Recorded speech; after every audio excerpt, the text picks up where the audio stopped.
ప్రస్తుతం టాలీవుడ్ లో అత్యధికంగా క్రేజ్ ఉన్న ప్రాజెక్టుల్లో ఓ మూడింటి గురించి స్పెషల్ గా చెప్పేసుకోవాలి. సెట్స్ మీద ఉన్న సినిమాలన్నీ క్రేజీ ప్రాజెక్టులే అనిపిస్తాయి, కానీ రిలీజ్ కి ముందే బజ్ క్రియేట్ చేసి రోజు రోజుకు అంచనాలు పెంచే సినిమాలు కొన్నే ఉంటాయి.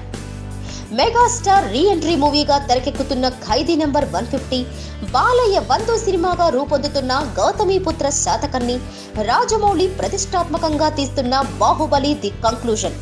స్టోరీ పరంగా వీటికి పోలిక పెట్టే ఛాన్స్ లేదు, కానీ ఓ విషయంలో మాత్రం 3 సినిమాలు ఒక చోటుకే చేరాయి. మెగా మూవీ ఖైదీ నెంబర్ 150, బాలయ్య సినిమా గౌతమిపుత్ర శాతకర్ణి, ప్రభాస్ బాహుబలి 2 చిత్రాల ఆడియో హక్కులన్నీ ఒకే కంపెనీ దక్కించుకోవడం ఆశ్చర్యాన్ని కలిగిస్తోంది. 3 చిత్రాల రైట్స్ ను లహరి మ్యూజిక్ దక్కించుకోవడం హాట్ టాపిక్ అయింది. హిస్టరీలో నిలిచిపోయే 3 భారీ క్రేజీ సినిమాల హక్కులను ఒకే కంపెనీ దక్కించుకోవడం విశేషం.